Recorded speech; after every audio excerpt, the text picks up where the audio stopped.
Olha só. O imperfeito falar do perfeito é algo interessante, né? O imperfeito falar do perfeito. Deus conhece todas as minhas fraquezas, todas as minhas carências, todas as minhas necessidades, todas as minhas fragilidades, Deus conhece.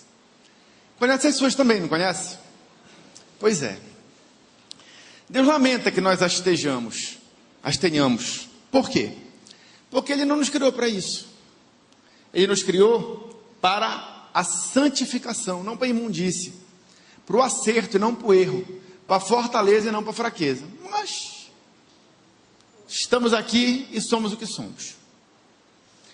Quando nós, em resposta à graça divina, nos convertemos ao Senhor e Deus, ao olhar para o nosso coração, vê que estamos apegados a Ele em amor, vê que em nós existe o firme e sincero propósito de implantar a sua palavra na nossa vida como regra de fé e de prática, Deus, mediante a obra redentora de Jesus Cristo na cruz do Calvário, Ele nos adota como seus filhos, cheios de erros, de fraquezas, de carências. Ele nos adota como seus filhos. E como pai amoroso que é, Ele não pode permitir que nós continuemos a andar no caminho do erro. Ele tem que nos colocar no caminho do acerto. Então Ele nos transporta do caminho do erro para o caminho do acerto. Mas como alguém cheio de erros, cheio de defeitos, cheio de fraquezas, vai conseguir trilhar o caminho do acerto? Como? Sozinho não dá. Então nós precisamos ser assistidos. E Ele então executa essa assistência. Sem essa assistência, nós não poderíamos falar do perfeito. Sem essa assistência, nós não conseguiríamos mudar de vida. Sem essa assistência, nós não conseguiríamos trilhar o caminho da salvação. Os ímpios não contam com essa assistência, porque Deus não trata desiguais como iguais. O tratamento de filho é para filho. Quem não é filho não tem o tratamento do filho. Entenderam isso? Muito bem. Deus não trata desiguais como iguais. Os ímpios, então, vivem no caminho do erro. E por conta que vivem no caminho do erro, por culpa de suas próprias fraquezas, por culpa de seus próprios erros, por culpa de suas próprias fragilidades, a vida deles é uma sequência de quedas. E de abismo em abismo ele vai caindo cada vez mais. Até que, se isso não for interrompido, ele vai cair num abismo eterno, onde não haverá mais solução, onde não haverá mais jeito. Mas se você está nessa situação, eu quero te animar, dizendo que dos abismos que você já caiu até aqui, ainda tem solução. E o braço do nosso Deus não é curto, que não possa te tirar de qualquer um deles. Então, se você hoje encontra-se numa situação de vida errada, de vida marcada pelas consequências de suas fraquezas, de seus defeitos, hoje existe a condição dessa história ser mudada. E eu, se fosse você, não perderia essa oportunidade. Mas o filho é diferente. O filho conta com a assistência divina. Deus nos assiste nas nossas fraquezas, para que nós possamos avançar. E como é que Deus nos trata? Deus trata como um bom pai deve tratar o seu filho. O que é que um bom pai deve fazer pelo seu filho? Ele deve instruí-lo. E Deus faz isso. Ele deve protegê-lo. E Deus faz isso. E se mesmo assim, mesmo com a instrução do pai, mesmo com a proteção do pai, o filho vier errar, o pai tem que corrigi-lo. E Deus faz isso. Onde é que está escrito isso na Bíblia? Coloca para nós, por favor, Hebreus, Hebreus 12, 8. Lá diz assim, ó. Mas se estáis sem disciplina, ou seja, se estáis sem instrução, sem proteção e sem correção, se estáis sem disciplina, da qual todos são feitos participantes, todos quem? Todos os filhos legítimos. Sois então bastardos, e não filhos. Você sabe o que é um bastardo, né? É um filho sem um pai legítimo. Tá? Então não existe como você trilhar o caminho da salvação, não existe como você trilhar o caminho correto, o caminho do acerto e não o caminho do erro, se você não for assistido por Deus com instrução, com proteção e com correção. Tá certo? Então, igreja, quando nós somos corrigidos pelo Senhor, isso não deve ser visto por nós como algo ruim. Muito pelo contrário, isso é a prova viva de que Deus nos ama e que nós temos pai e não padrasto. Entenderam? Então, nós devemos ter prazer na correção divina, assim como temos prazer, se somos filhos verdadeiros, na sua instrução e na sua proteção. O que conta, na verdade, então, é nós estarmos em posição de sermos bem assistidos, porque Deus ama todos os seus filhos igualmente. Essa assistência espiritual que Deus confere a todos aqueles que são verdadeiramente seus filhos, ela é perfeita e igual para todos, mas ela não funciona igualmente em todos. Por quê? Porque muitas vezes nós somos negligentes na instrução, atrapalhamos a proteção e somos duros na correção. É por isso que uns avançam mais que outros. É por isso que a caminhada dos filhos de Deus no caminho da salvação não é uma caminhada igual. Mas a vontade de Deus é que, em relação a todo e qualquer filho seu, esta assistência promova uma melhora concreta. Está dando para entender? Deus quer que todos nós melhoremos, que todos nós sejamos fortalecidos e não enfraquecidos enquanto caminhamos em sua presença.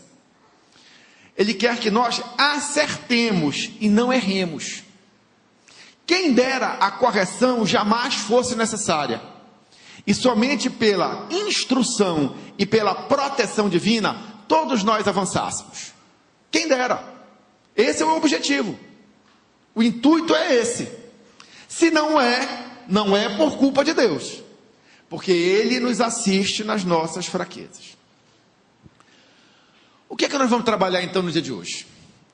O objetivo é mostrar para você como se dá essa assistência divina para que nós venhamos, mesmo sendo imperfeitos, a andarmos no caminho da perfeição. Certo? É isso que nós vamos explicar para você. E por que isso é importante?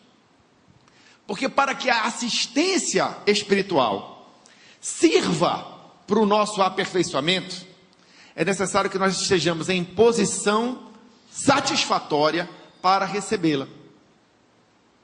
E muitos dentre os filhos de Deus não estão nesta posição. Por quê? Porque não conhecem como essa assistência se dá.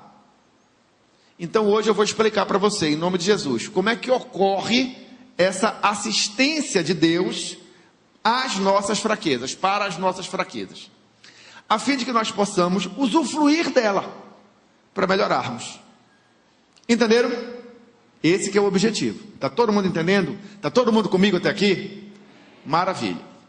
Então, qual é o problema? O problema todo é que muitas vezes nós temos uma visão desequilibrada em relação a como Deus age conosco, como Pai, nos educando, nos protegendo e nos corrigindo. Eu já vou explicar como esse desequilíbrio é comum. Há crentes que pensam assim: não, eu vivo a minha vida, Deus conhece o meu coração, Deus contempla o que é o verdadeiro propósito do meu coração. Se eu errar, o que é que eu faço? Eu vou ser alertado pelo Espírito Santo de Deus que em mim está, e aí eu vou procurar me consertar. E aí o que é que eu faço? Eu vou a Jesus, confesso o meu erro, Ele é o meu advogado fiel, Ele vai me defender, Ele já pagou o preço, de forma que nenhuma condenação há para aqueles que estão em Cristo Jesus, e eu vou arrependido, com um arrependimento movido pelo Espírito Santo de Deus, abandonar aquele erro. E quem abandona, quem confessa o seu pecado e deixa, alcança a misericórdia. E aí eu sigo em frente. Tem gente que pensa assim. Corretíssimo, corretíssimo. Só que este pensamento faz com que, erradamente, ele se torne negligente em relação às suas próprias falhas. Entendeu? Ele passa a confiar tanto na ação advocatícia de Jesus, tá certo? Que deixa para lá o domínio próprio. Entendeu? Isso é um erro. Tá certo? E aí o que acontece? Ele se torna negligente com os seus erros. Ele se torna leniente. E por conta disso, erra. Esse erro não terá para ele verdadeiramente uma consequência eterna. Mas pela sua negligência há um preço a pagar. Primeiro, o erro que ele cometeu não glorifica a Deus. Segundo, o erro que ele cometeu vai manchar o seu testemunho pessoal. Terceiro, esse é gravíssimo. O erro que ele cometeu pode atravancar a obra de Deus na vida dele. E também atravancar a obra de Deus na vida de outras pessoas por meio dele. Entenderam? Então, erros, fraquezas, fragilidades, carências não podem ser negligenciadas. Entendeu? Por quê? Porque a negligência em relação a isso pode nos levar a facilitar atitudes que vão gerar mau testemunho e que obviamente não vão glorificar a Deus. Tá certo? Então, ao mesmo tempo que eu devo viver minha vida com tranquilidade, sabendo que nenhuma condenação há para aqueles que estão em Cristo, ao mesmo tempo que eu não posso ser estressado com perfeccionismo, por conta que Deus me ama do jeito que eu sou e que opera na minha vida, me conduzindo pelo caminho da salvação, segundo a vara e o cajado deles, para me dar bom caminho a pastos verdejantes e águas tranquilas. Ao mesmo tempo que eu posso contar, e devo contar, com a ação advocatícia de Jesus, intercedendo por mim, da feita que eu me arrependo e confesso os meus erros, e devo abandoná-los e seguir em frente, em rumo ao caminho do que é certo e não do que é errado, ao mesmo tempo que eu devo pensar desta forma, eu também não posso ser negligente com as minhas fraquezas. Porque se eu for, isso vai ser um agente de facilitação para eu errar. E o meu erro vai trazer consequências. Que não seja a minha condenação eterna, mas vão trazer consequências ao meu testemunho, à obra de Deus na minha vida, à obra de Deus na vida das outras pessoas, através de mim, além do fato de que não glorificam a Deus. Você entendeu essa posição? O contrário também é um ponto de desequilíbrio. Tem gente que fica tão obcecado em não errar, que acaba errando. Eu já explico. Ele pensa assim, esse cristão. Cristão, eu estou falando de filhos verdadeiros, eu não estou falando de falso crente, nem gente que está no mundo. Tá? Eu estou falando de gente cristã, de gente convertida. O sujeito pensa assim, ele lê a palavra de Deus e vê quanto Deus é severo. E é mesmo. E é mesmo. E diante disso ele teme. E essa é uma postura correta? É sim. Deus deve ser temido, porque Ele é fogo consumidor. Beleza. Ele nos chama para sermos santos como Ele é santo. Abraão, Deus chegou com Abraão e disse assim: Abraão, anda na minha presença e ser perfeito. Lá em Efésios capítulo 4, verso 7, Paulo diz assim: Deus nos chamou para a santificação e não para a imundície. Aí o cristão ouve essa palavra e se torna um cristão hipervigilante. Hipervigilante. E aí ele acaba dando um peso a esta atitude de vigilância, que na verdade é maior do que o que a Bíblia diz que ela realmente tem. Porque se o Senhor não guardar a cidade, em vão vigia a sentinela. Aí ele se torna tão zeloso de não pecar, que acaba caindo para o outro lado. Entendeu? É como se alguém fosse andando num caminho estreito, porque o caminho da salvação é estreito, e ao se aproximar muito da vala da direita, desce uma guinada brusca para a esquerda e acabasse caindo na vala do lado oposto. Deu para entender esse raciocínio? Quer ver um exemplo disso na Bíblia? Salmo 39, versos 1 e 2. Projeta aí que você vai ver o que aconteceu com Davi. Davi, estudando as Escrituras, ouvindo a palavra dos profetas, entendeu que a língua é fogo.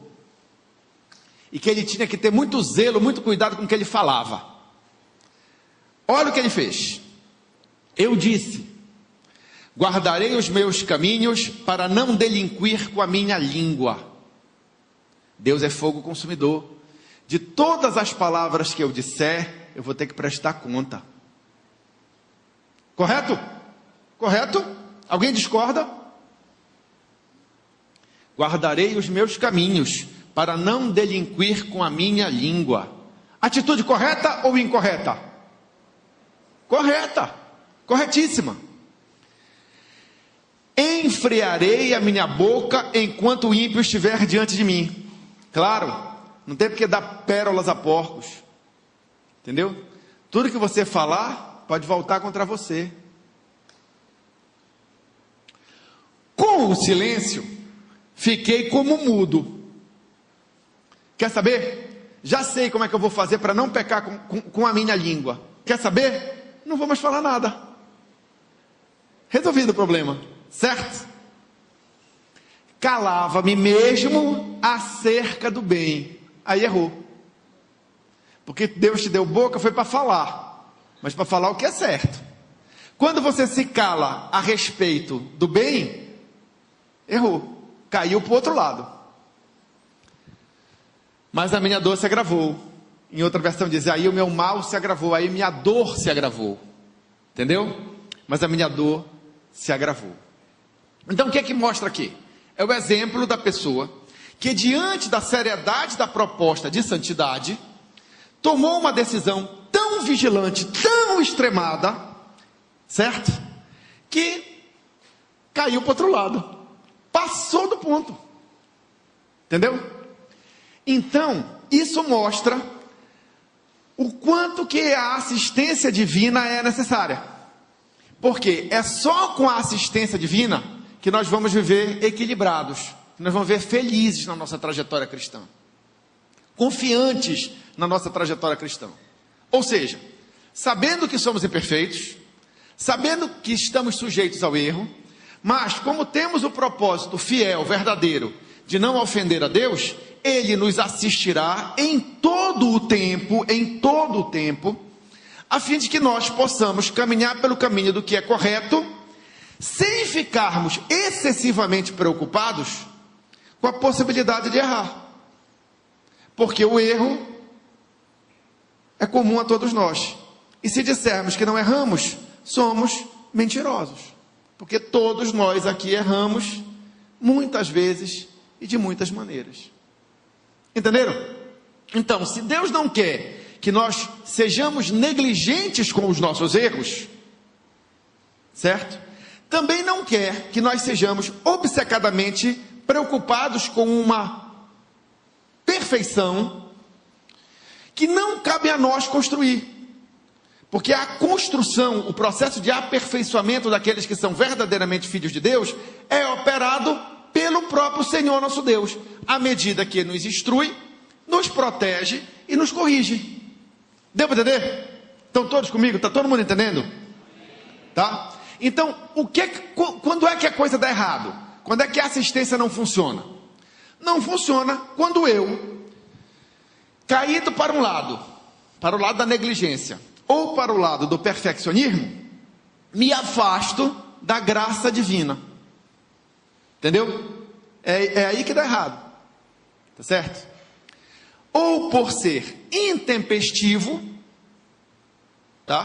Por ser intempestivo, e eu vou mostrar exemplos disso, como a tua impulsividade atrapalha a assistência divina de chegar, ou por covardia, quando nós não tomamos as atitudes que devemos tomar para reparar os nossos erros. Entendeu? É isso que faz a coisa desandar. É isso que atrapalha o processo de assistência. Como é então que se dá essa assistência divina? Você vê ela acontecendo? Não, você não vê. Tá certo? Ela é espiritual. Mas você sente seus efeitos. Tá? Então como é que acontece esse negócio? Abramos então a palavra de Deus em Romanos,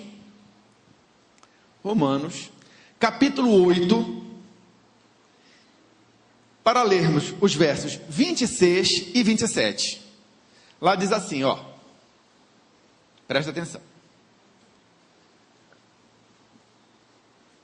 E da mesma maneira também, o Espírito, com letra maiúscula. Então está falando do Espírito Santo de Deus, tá? Da mesma maneira também, o Espírito ajuda as nossas fraquezas. Ou ajuda-nos nas nossas fraquezas. Porque não sabemos o que havemos de pedir, como convém. Mas o mesmo Espírito intercede por nós com gemidos inexprimíveis. E aquele que examina os corações sabe qual é a intenção do Espírito. E é Ele que, segundo Deus, intercede pelos santos. Veja bem que não é por todo mundo. Certo? Essa assistência nas nossas fraquezas não é para todo mundo. É para os santos, ou seja, para os verdadeiros filhos de Deus. Tá? Então, o Espírito que em nós está, se comunica conosco. Tá certo? Ele sonda o nosso coração, prova os nossos rins, assim diz o livro dos Salmos, prova as nossas entranhas, vai fundo na nossa mente, nas nossas motivações, em tudo aquilo que nos leva a agir de uma determinada maneira ou de outra, e leva isso para Deus, com argumentos espirituais que a mente humana não pode alcançar. Tá certo? Não podem ser exprimidos. Tá? Não tem expressão humana que possa ser entendida. É um mistério. É algo que acontece, é uma intercessão que acontece que a gente não sabe como é que é. Tá certo? Só sabe que ela funciona. Tá? Então, esse é o mecanismo de assistência com base no Espírito que está em nós. Ou seja, é uma assistência numa ponta terrena. Ao mesmo tempo que existe essa assistência na ponta terrena, existe também uma assistência na ponta do céu. Quem é que faz isso? Cristo, que está lá sentado à destra de Deus, não é isso? Não é que quando Jesus veio o Espírito, Jesus foi. Para onde é que foi parar Jesus? Onde é que ele foi? Onde é que foi, pessoal? Não foi para o céu? Então lá ele vai interceder por nós. Onde é que está escrito isso? Hebreus,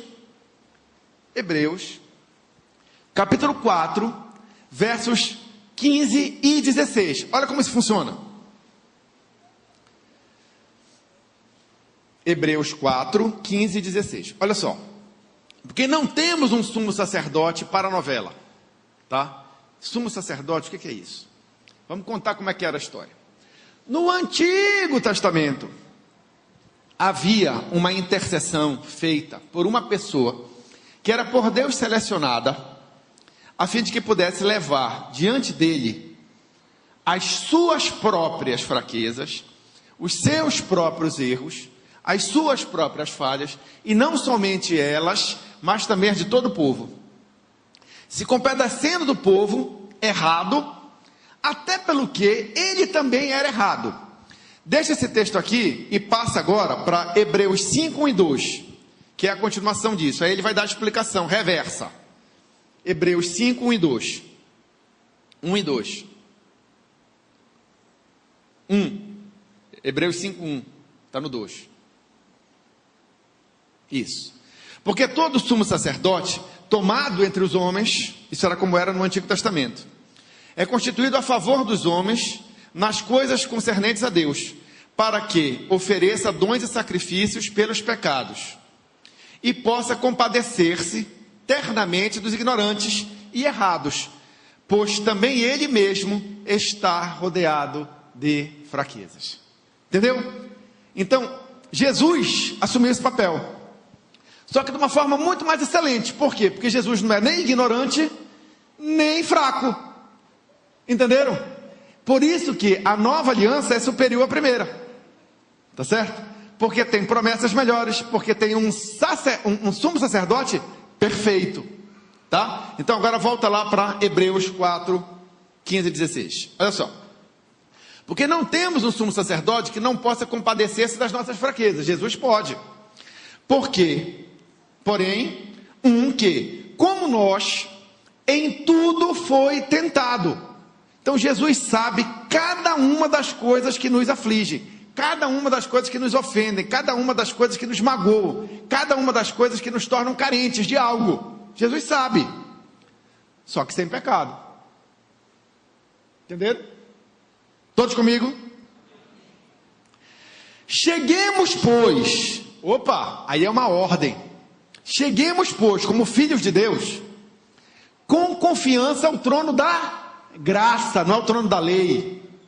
Tá? Por isso que tem que confiar em Deus, por isso que tem que confiar que apesar de eu ter erros, de eu ter fraquezas, Deus cuida de mim, Deus me ensina, Deus me protege, Deus me corrige, e eu vou seguindo em frente, abandonando as coisas que para trás ficam e avançando para os que diante de mim estão. Certo?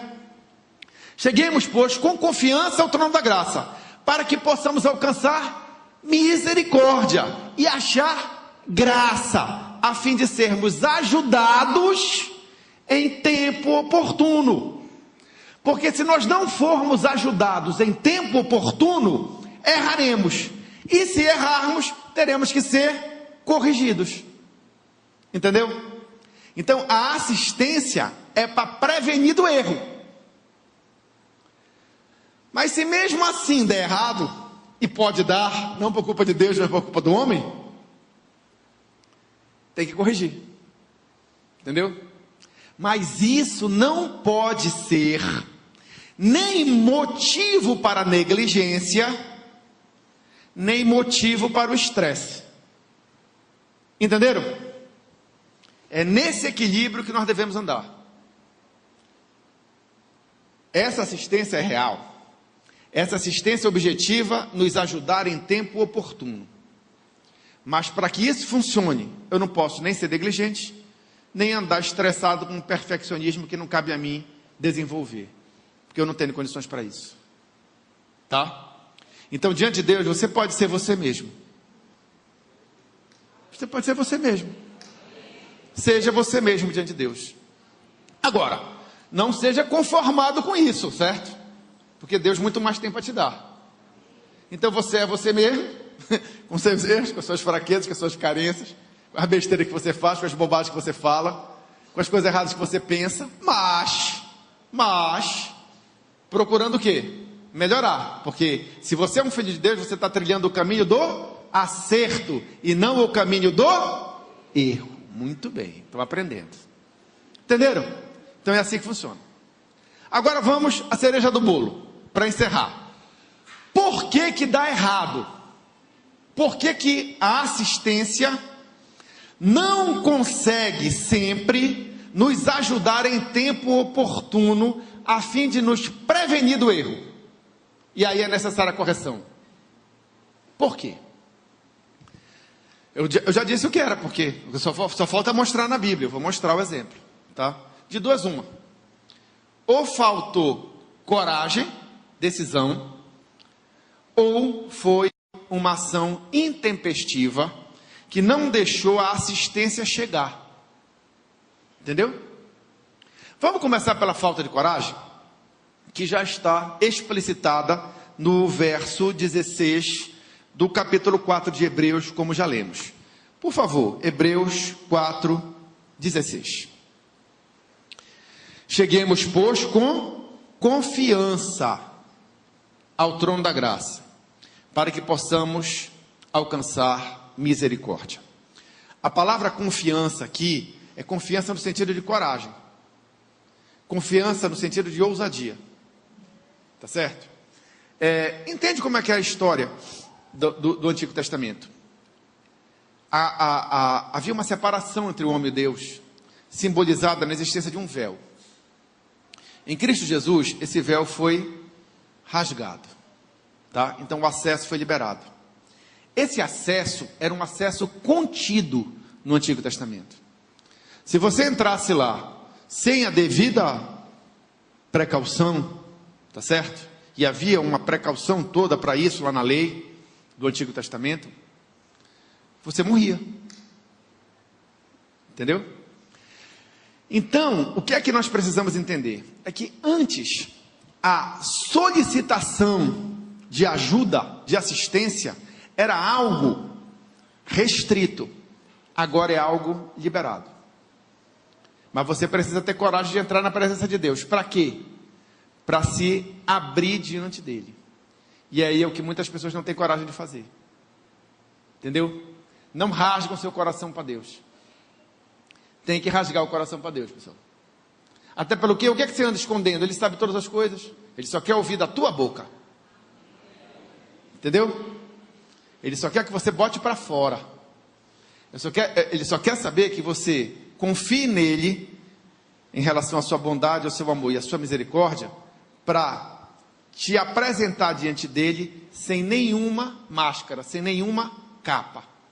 Verdadeiramente como você é. Muitas pessoas não têm coragem de fazer isso. Não sei porquê. Eu tenho. Não sei porquê, mas tem muita gente que não tem. Eles não conseguem se chegar ao trono da graça com confiança. Entendeu? Não conseguem. E é por isso que a assistência não chega a eles. Porque um requisito fundamental para que a assistência chegue a nós de forma efetiva é que nós a busquemos. Por conta de que a assistência não é automática. Ela precisa ser convocada, ela precisa ser solicitada, ela precisa ser requerida. O porquê que tem que ser assim, a Bíblia não diz claramente. Mas eu tenho uma teoria que eu posso dividir aqui com vocês. Tá? A minha ideia do porquê que isso tem que ser assim, tem a ver com a questão da construção do nosso relacionamento com Deus. Olha só como funciona a cabeça do homem, que é diferente da cabeça de Deus. Os pensamentos de Deus são muito mais elevados que os nossos pensamentos. Mas a cabeça do homem funciona assim. Bom seria se a assistência divina fosse automática. Não era não? A gente entrava no caminho da salvação e era como uma esteira rolante. Nós íamos ficar parados aqui e íamos andando na esteira. A esteira ia nos levando. Certo? Não é. Nós temos que dar passos. Quer dizer, há um esforço em cada passo. Tá? Já pensaram como seria bom se a assistência de Jesus e do Espírito fossem automáticas? Nós não íamos mais errar. Nunca. Por quê? Porque o Espírito e Jesus iam na frente, tá certo? Fazendo com que nada que pudesse nos levar ao erro acontecesse na nossa vida. Beleza. Mas o que isso ia gerar? Ia gerar a falsa ideia de que nós estamos perfeitos, quando na verdade não estamos. Entendeu? Então, Jesus e o Espírito permitem que haja a possibilidade do conflito, para que a gente aprenda a requerer dele a ajuda necessária. E isso é uma coisa que nos aproxima de Deus. Eu entendo que, pelo fato da assistência não ser automática, e eu ter que convocar a ajuda divina, isso me aproxima do Senhor.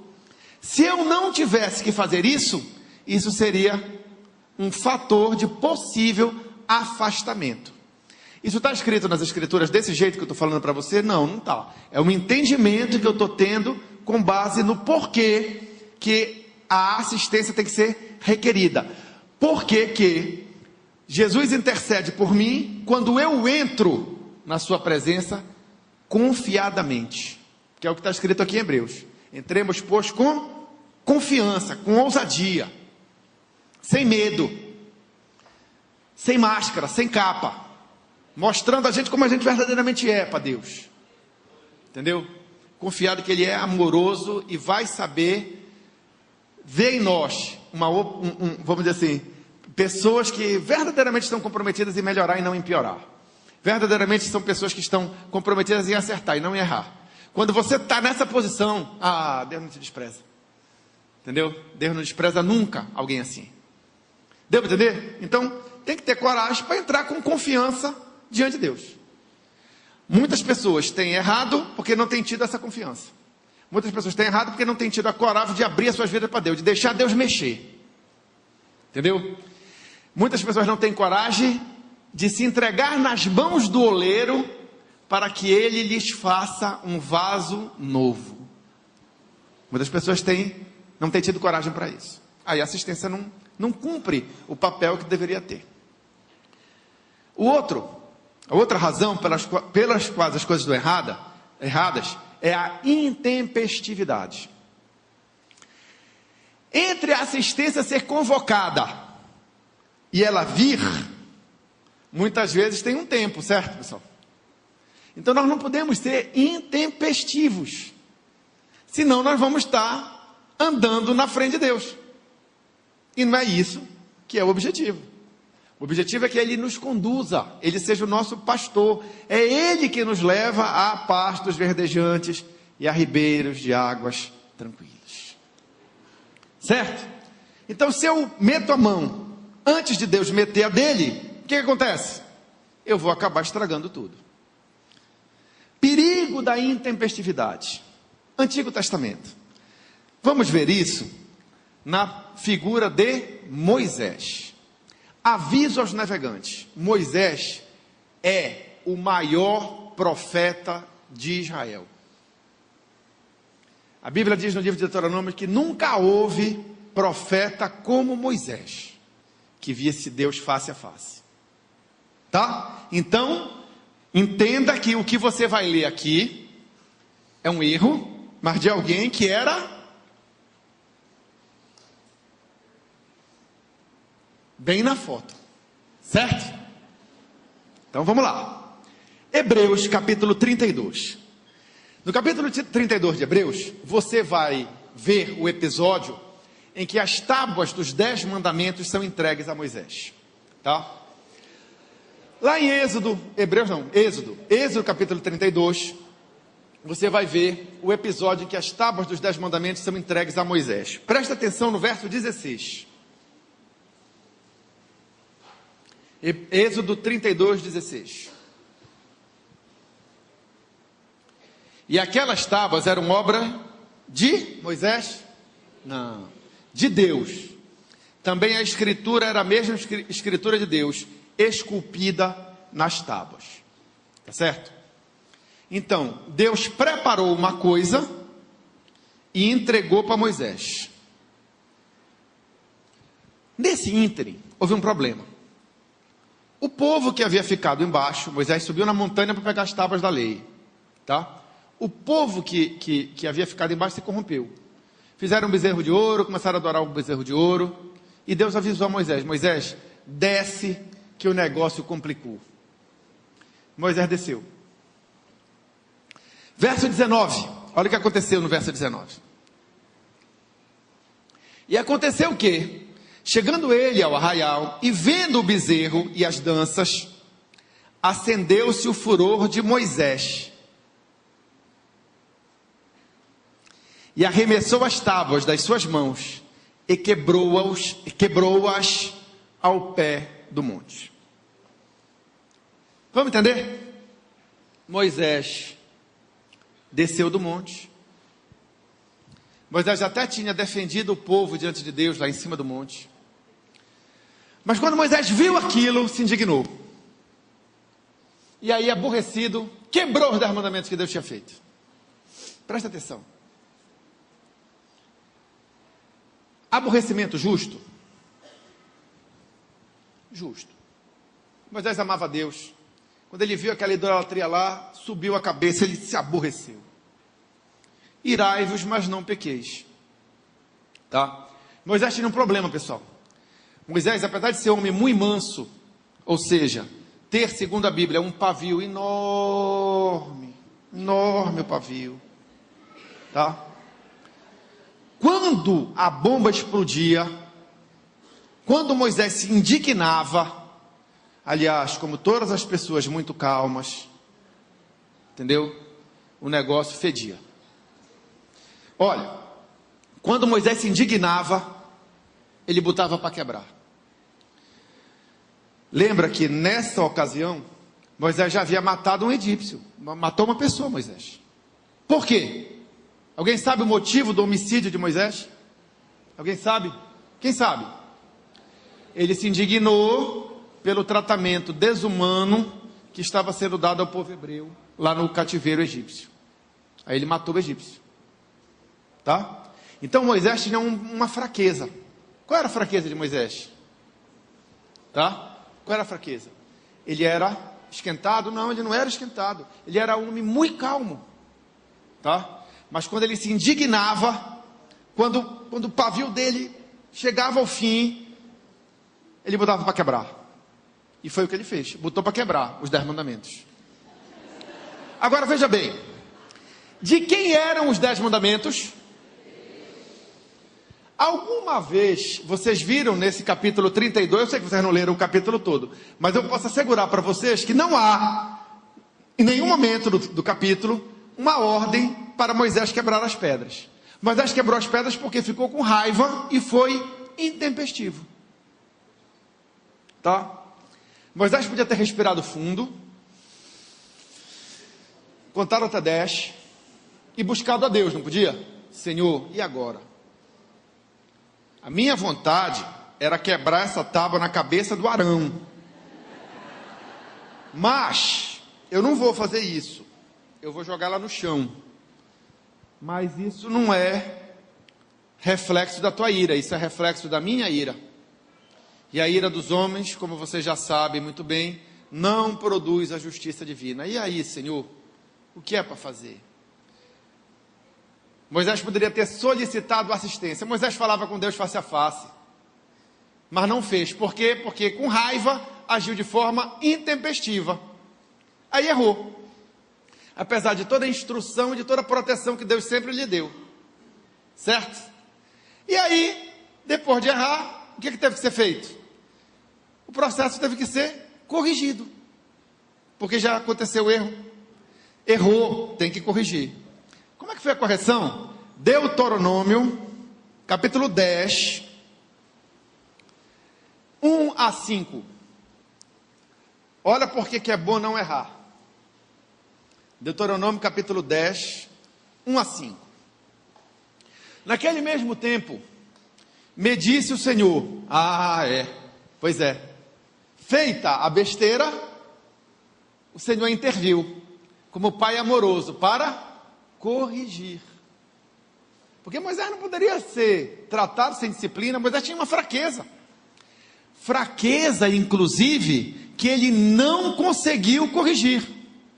Tanto que vai perder a oportunidade de entrar na terra prometida, porque em outro episódio, diante da sede do povo, aborrecido pelo povo, pressionado pelo povo, estressado pelo povo, Moisés bateu na rocha, com um sentimento no coração que não era o que Deus aprovava e perdeu a oportunidade de entrar na terra prometida, porque continuou sendo intempestivo, apesar da correção.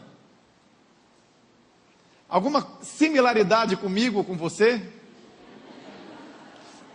Naquele mesmo tempo me disse o Senhor, alisa 2 tábuas de pedra, como as primeiras, e sobe a mim, a este monte, e faz uma arca de madeira. Para aí. Opa. Como é que foi da primeira vez? Moisés subiu no monte e Deus fez todo o resto. Certo? Deus fez a tábua, Deus escreveu a tábua, Deus fez tudinho. Tá? Agora, para consertar, diante do erro, diante da ação disciplinar, não é castigo, pessoal. Não é castigo. Tá? É uma ação disciplinar amorosa, para ensinar Moisés a não ser intempestivo. E ele mesmo assim não aprendeu. Alisa 2 tábuas de pedra. Você já sabe o trabalho que dá alisar 2 tábuas de pedra como aquelas que Deus fez? Lisinha. Sem instrumentos modernos. Porque o que Moisés devia ter na época era um cisel de pedra. Né? Era isso. Alisa 2 tábuas de pedra, como as primeiras. Opa, olha lá. As primeiras eram tábuas feitas por Deus. Olha a perfeição desse trabalho. Tu acha que Deus faz coisa meia boca? Não. Tá? Então, seja lá o que foi feito de forma excelente. Moisés tem que fazer de forma excelente também. Tá? Alisa 2 tábuas de pedra, como as primeiras, e sobe a mim este monte. Eu nunca subi, mas alguns aqui já subiram lá um monte. É alto. É alto. Com 2 pedras na mão é mais alto ainda. E faz uma arca de madeira. 2. E naquelas tábuas, aí vem a ação divina. Escreverás? Não. Tá? Não. Quem sabe faz a hora, né? Não espera acontecer, né? Diz a brincadeira lá da música lá. Escreverei as palavras que estavam nas primeiras tábuas, que quebraste. Tá vendo, Moisés? Quebraste a pedra, vai ter que fazer outra. Não é castigo, é disciplina. Quebraste. E as porás na arca. 3. Assim fiz uma arca de madeira, de cetim. E alisei 2 tábuas de pedra, como as primeiras. E subi o monte com as 2 tábuas na minha mão. Não teve animal para ajudar, não teve mochila para carregar. Ele subiu com as tábuas na mão. Está vendo como dá trabalho errar, pessoal? Está vendo por que você não pode ser negligente com seus erros, com suas fraquezas? Deus te assiste.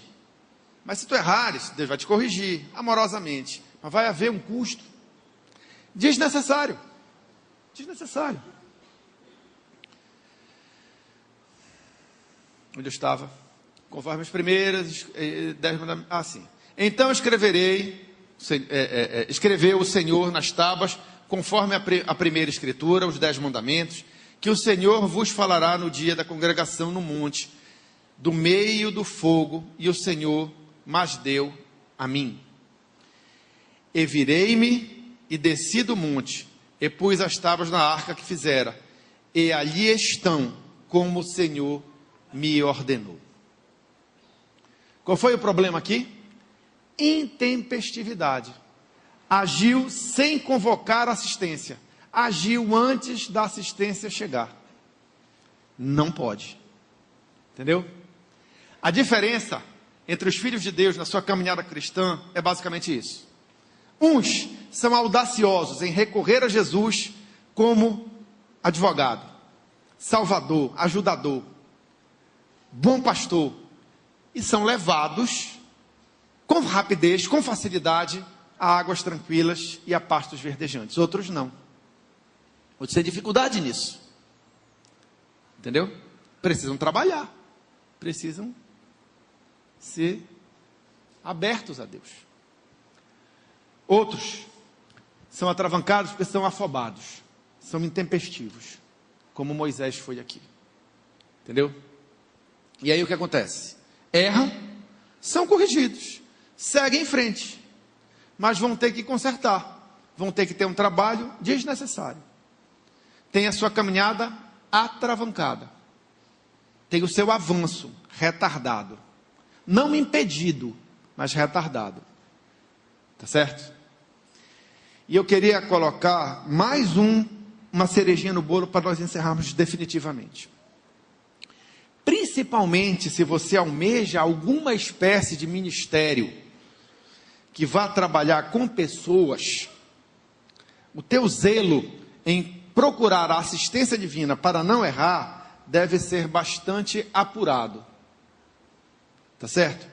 Porque no tocante específico a esta parte dos filhos de Deus, aqueles que vão ter um ministério público específico, lidando com pessoas, o testemunho é deveras importante. Entendeu? E o testemunho ruim desqualifica. Tá certo? Se você ler lá nas cartas de Paulo a Tiago, as recomendações para diáconos, para bispos, você vai ver que ali existem algumas exigências específicas que precisam ser observadas. Algumas delas valem para outras espécies de ministérios. Tá certo? Então, essas pessoas têm que ter muito cuidado com os seus testemunhos. O testemunho é importante para todos, pessoal. Para todos. Mas algumas coisas nós temos que ter um cuidado particular. Tá? E aí, diante das nossas fraquezas, nós estamos no mato sem cachorro, sem assistência. Entendeu? Porque ninguém pode ser um pastor excelente, um mestre excelente, um levita excelente, um conselheiro excelente, se não tiver bem assistido. Tá? Então, que essa palavra de hoje nos estimule a entrarmos com confiança diante de Deus, sermos cristãos mais corajosos e sermos cristãos menos intempestivos, a fim de que o nosso testemunho na terra seja mais vibrante e que nós possamos ser achados no tempo do fim como luzeiros do mundo, numa geração pervertida e corrupta. Deu para entender? Vamos avançar? Não tenha medo de Deus. Seja corajoso, entre na sua presença. Tá certo? Em Provérbios 19:19, lá está escrita uma coisa que Moisés deveria ter observado. Diz lá assim, olha: homem de grande ira tem de sofrer o dano. Homem de grande ira tem de sofrer o dano, porque se tu livrares, virás ainda a fazê-lo novamente. Vamos traduzir? Se você se aborrece com facilidade e por conta dos seus aborrecimentos faz besteira, Deus vai te deixar sofrer os danos, porque quanto mais Deus passar a mão na tua cabeça, mais besteira você vai fazer. Então, se você é um homem ou uma mulher de grande ira, repense este posicionamento, tá certo?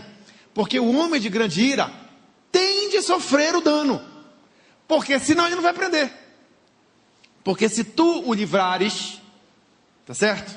Se Deus passar a mão, terá que fazê-lo novamente, vai ter que passar a mão de novo. Por quê? Porque ele vai errar de novo, tá certo? A única maneira de aprender a não errar é sendo corrigido, disciplinado, até que a gente entenda que não pode ser negligente com as nossas fraquezas. Entenderam? Muito bem. Foram edificados? Então, pessoal, eu quero ver melhora no nosso andar cristão, no meu e no seu.